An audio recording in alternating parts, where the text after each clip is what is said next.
if I can get you working on high value, high energy activities, your business will just grow naturally. 1, 2, 3, 4. Hey there. Welcome to the Small Business Black Holes podcast with Alan Pence, where we help you navigate today's chaos with precision.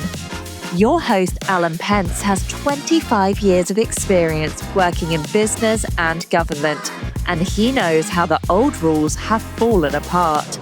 Each episode, we'll explore how to thrive in this new landscape by mastering the small business black holes while everyone else is still figuring them out. Let's dive in. All right, we are back. What are we going to be talking about? Well, we're going to tell you, you've been working hard. We've been talking about the tools that you're developing with Owner Institute, all right? You've been putting some time and thought into what this is going to look like. So I'd like to know more about the tools because I know this is a bit of a pivot. Yeah. And I don't want this to be a commercial. I want this to be helpful for people. But, I think what I can say is where it comes from is kind of looking at the way owners approach planning across a lot of different methodologies. I kind of decided there are a couple of gaps that I see. And these are things that owners should really think through at some point, as early on as possible, right? But if not right away, down the road, you've got to start thinking about two aspects of the business for you. And I think this pod is a little bit more just about what is the owners trying to get out of this business. And I think a lot of times our language is around the business and how to optimize the business, which is fine, right? Of course you should do that. And in some objective way, right? And a lot of our thinking around business has been shaped by first public companies. And so with public companies, it's clear that there's a set of shareholders and they are usually passive owners mostly, with some exceptions. And then they're not looking for the business to do anything but make money. So you have options. You can be a growth company and not pay out dividends. You can producing more and more cash flow, or you can be like a dividend-based company where you're paying income out to shareholders. And you clearly have a strategy. The shareholders endorse that strategy. I mean, they do vote for annual meetings, but they endorse it by owning the stock or selling it. And so that's shaped some of our thinking. And then you think about venture capital funding, again, or private equity, which is more like buying regular businesses.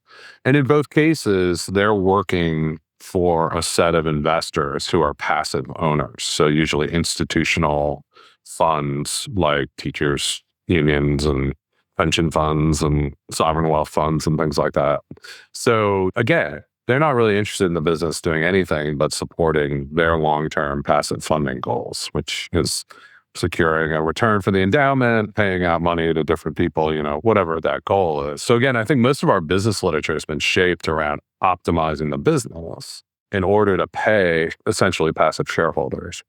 And so that changes how you operate because the only goal is to meet the standards set by the industry or by Wall Street or by best practices in an MBA program or finance professors and things like that, right? So now when you own a small, closely held business, that's not the case.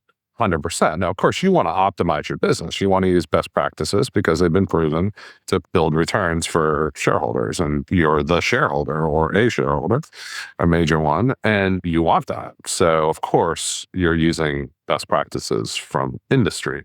But there is a nuance here where you're also an individual who lives a life with a family or whatever, and you want the business to also support your life. And so, yeah, when you go buy Apple stock, you're not having a conversation with Tim Cook about the kind of vacations you want to take, right? Or what you want to do with your children or how you want to spend time playing golf versus doing that, right? So that's not happening when you buy Apple stock. You're just kind of doing that on your own.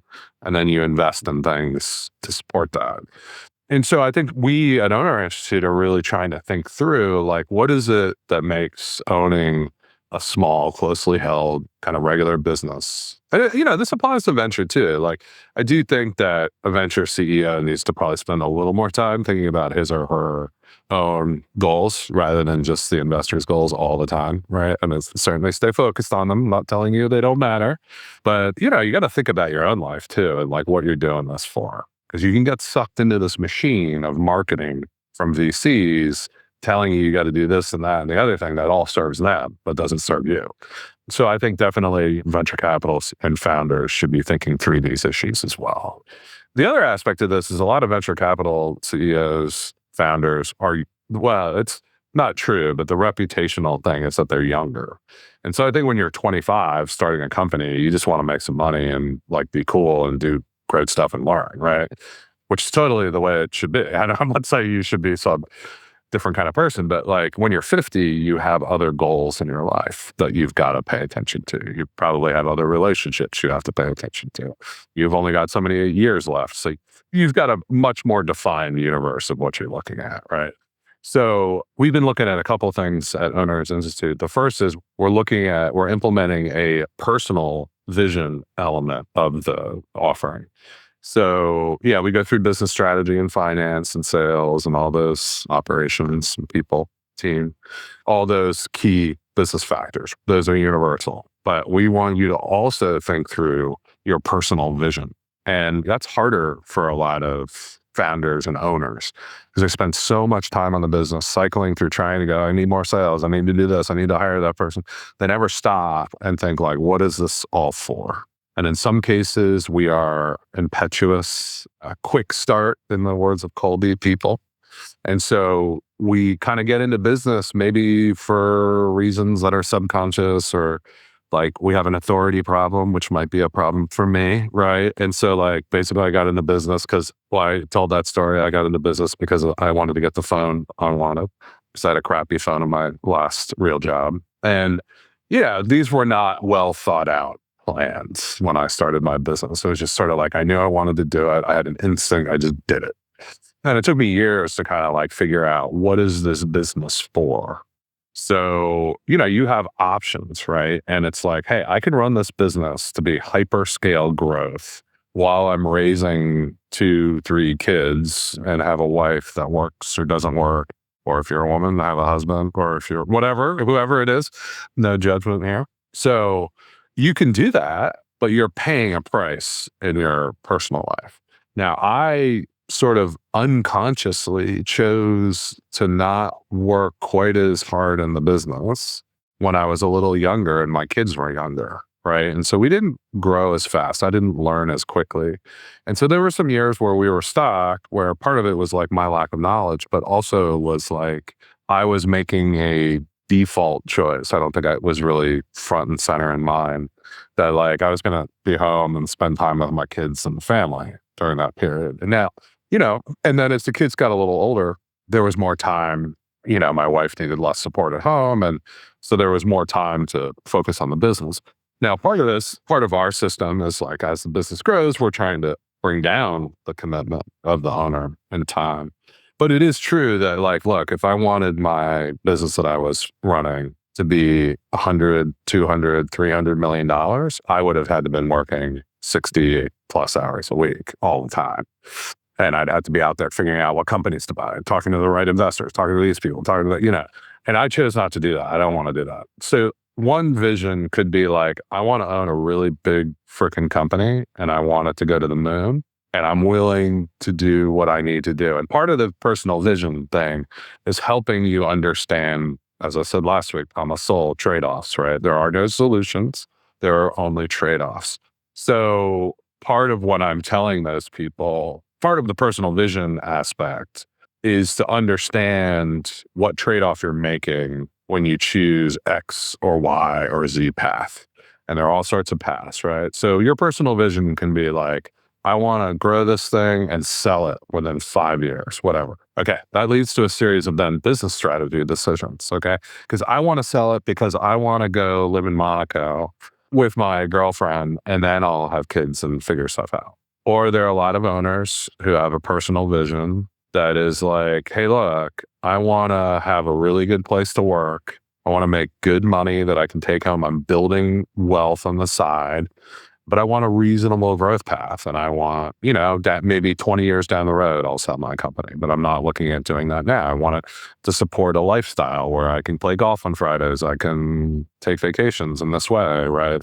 I'm home and able to see my kids' sports games or home for dinner. If you're on that 5-year growth path to get to over $100 million, I do not think you're going to be home for dinner all that often. So we really want people to intentionally choose. And we're not saying one strategy is better than another strategy. We're just saying intentionally choose which one you're going to adopt.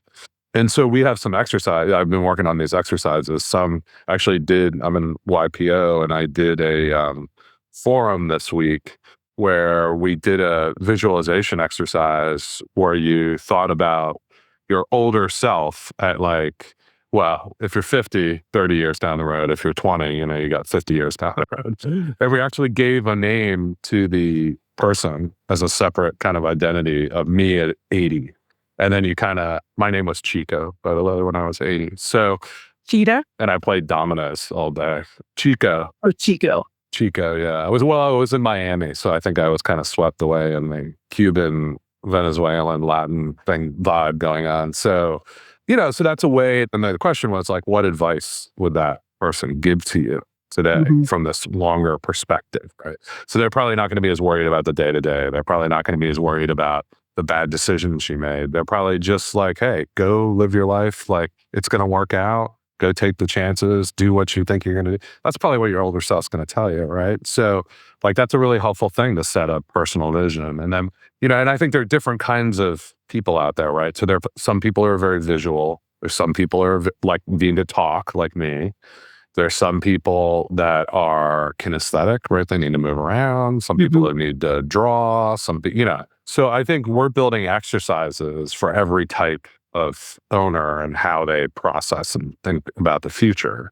And there's some owners, are afraid of the future. And so they don't want to think about it, right? And I think that's a big challenge too. We've got to think through how to help people really get out of the space they're in and get into this other space and say, what do you want? And to be honest, personal vision is about 30 years down the road, but it's also about how do you want to live this year and next year and 5 years from now? 10 years, right? Yeah, 10 years, right?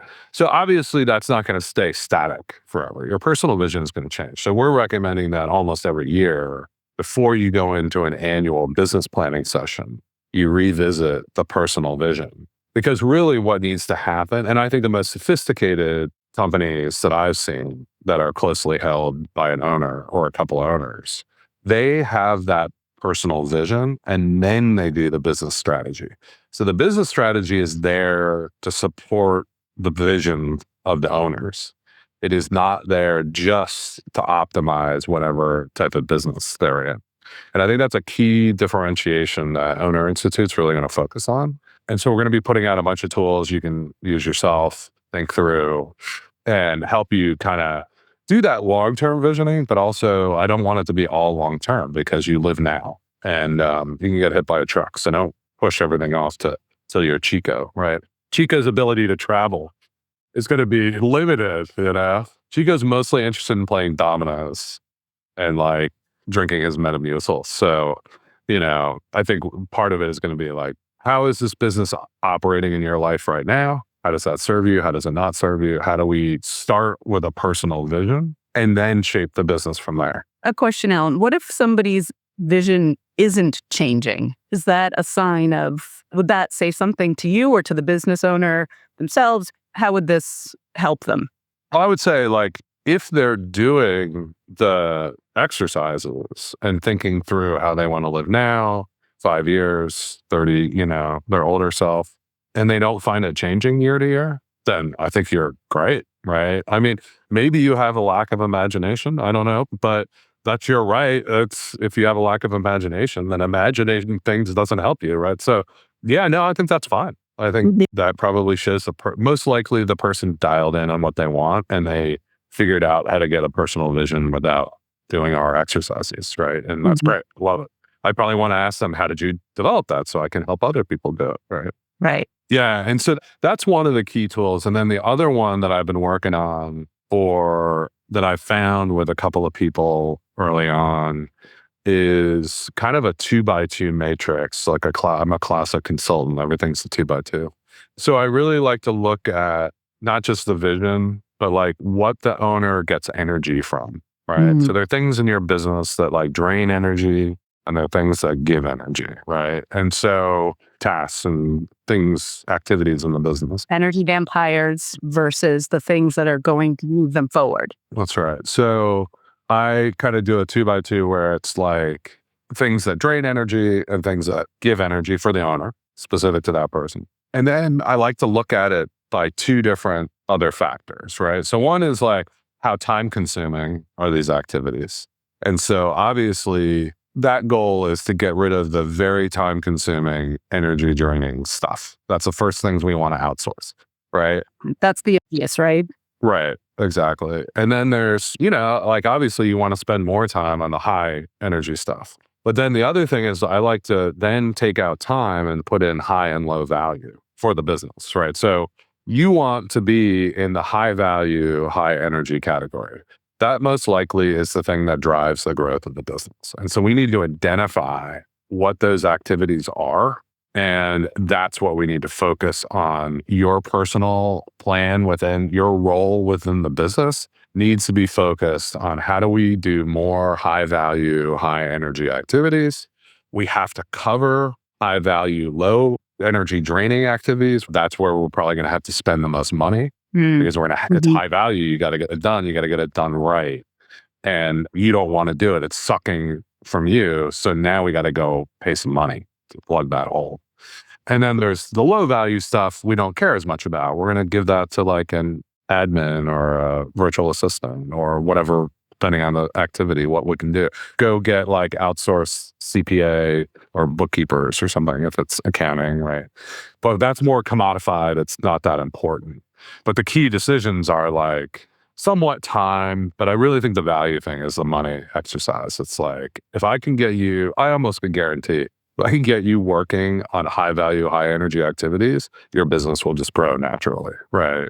And as long as we're taking care of, because I think what happens is owners do that. They go for the high value, high energy stuff, but it starts breaking the draining high value stuff. So for instance, I sell a lot, but I don't love hiring new people to serve customers. Like that sucks. It's like interviewing people, managing them, blah, blah, blah.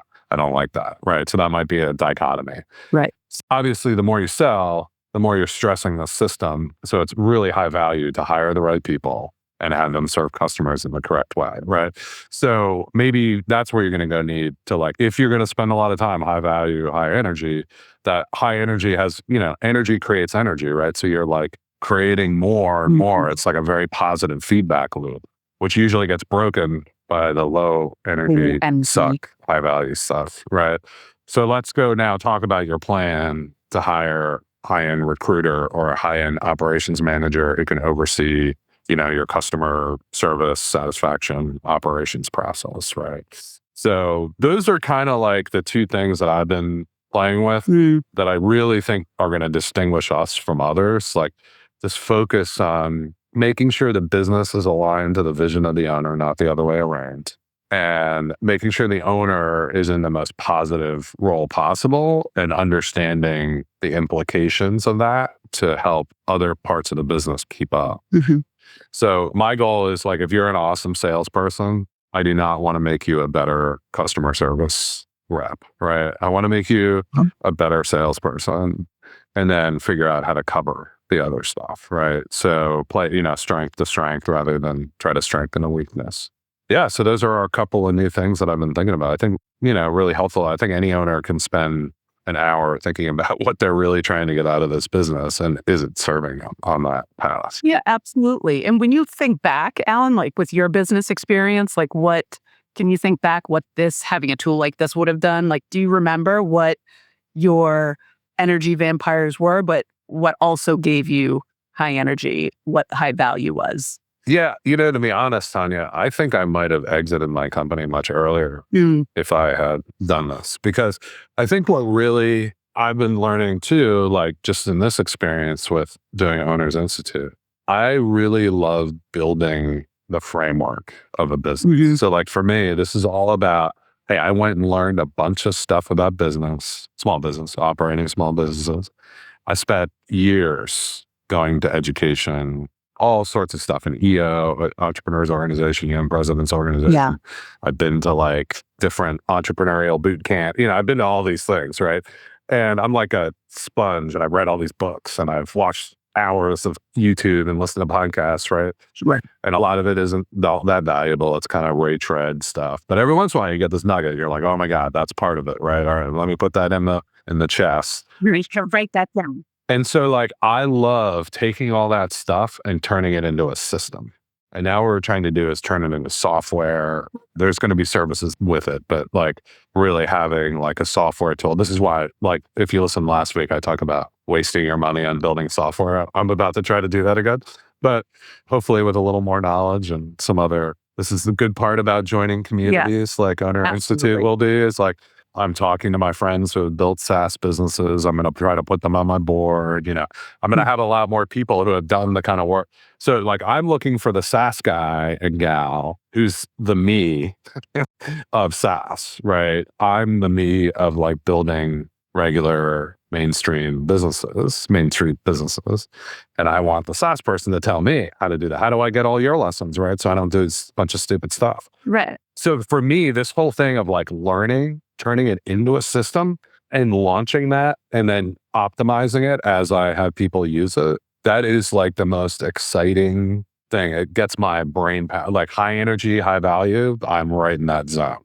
right? Right. Now, me trying to get EIN, Tonya, high value for now because I can't charge anybody anything without my goddamn EIN because I don't have my bank account. Right. That's like sticking But but like, dry. But energy drain. And the IRS website is killing me right now because they won't just approve it. So anyway, I'm working with accountants. But like that I hate, right? And then like I've had several of those come up because there's, it's like you and me and like the wall basically right now. So that's right. Yeah. So like I'm with you guys at the smaller level. I'm there right now, right? It's on the new business. So yeah. So I think I would have, so going back to the original question, I think I really, like, I was in government consulting, which is a great profession. I mean, it's going through some stuff right now, but it just isn't the most innovative place where people want to buy stuff like that, right? They tend to want, maybe that's changing now, hopefully. Maybe that's part of what's going on. Yeah. But I just felt, and I don't want to make excuses. I think there's certainly people who have done it and can bring that kind of innovation to that market. I just felt like it really wasn't rewarded very much.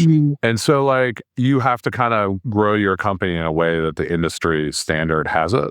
And if you choose to go a different path, it's just like you're fighting the whole system, right? And like people like Anduril and stuff like that have talked about it. And look, I think there are ways to do it. And Anduril came in with tons of money, tons of connections, lobbyists, that's the way you got to do it in this system. You can't just like kind of bootstrap that. And so I think I would have like set up my company, either sold it, maybe brought in someone much earlier to run it, because really my framework of the way I operate does not serve that kind of company very well, right? Like I would not be a great real estate guy. Like just sitting around and I mean, look, I love it. And I love it for like 10 minutes when I'm learning about the models and how the industry works and, oh yeah, you do this and that. But in reality, it's like a commodity business. Right.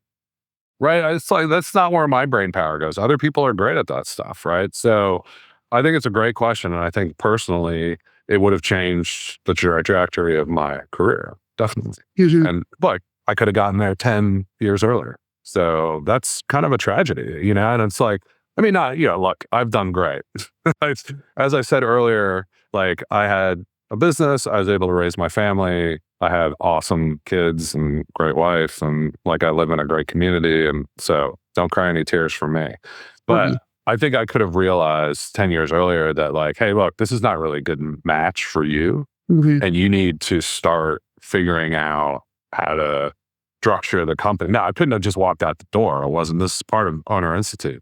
Can't just be like, hey, what my thing is? I want to turn the keys over to some guy or gal in my case, a gal, and like go play golf, right? Or do whatever. For me, like I want to go start another company. Like the company was not able to do that at that point. So it took several years of trying to get it. And perhaps you could have done this, you could have done it earlier, right? That would have happened earlier. Yeah. And I think if I had learned all the lessons already that I'm trying to get out there with Owner Institute, I could have short-circuited that process to a year or two, right? Not 5, 7 years of getting the company where it needed to be. And plus, I was, at the same time, I was sort of like ambivalent. I'm like, well, maybe I should want to do this. I mean, it is the most like I had this thing in my head where like every hour I spent, was it more valuable in a company like where I already had a company, I already had experience, and I was already operating, or was it in like starting something new? And I think from a very MBA analysis standpoint, you might really say, well, of course, it's in the business you already have, because like you've already got this engine, and if you just do a little bit more with it, it will produce more than starting a new engine. But the reality is, if you're not getting energy from that, you're killing yourself trying to do this thing. You're trying to do customer service when you're a salesperson, right? Or operations. But did you feel that way then? Back then, did you feel that the value was in what you were doing at the time? Are you saying that looking back? No, I'm saying I didn't ask myself the question in that way.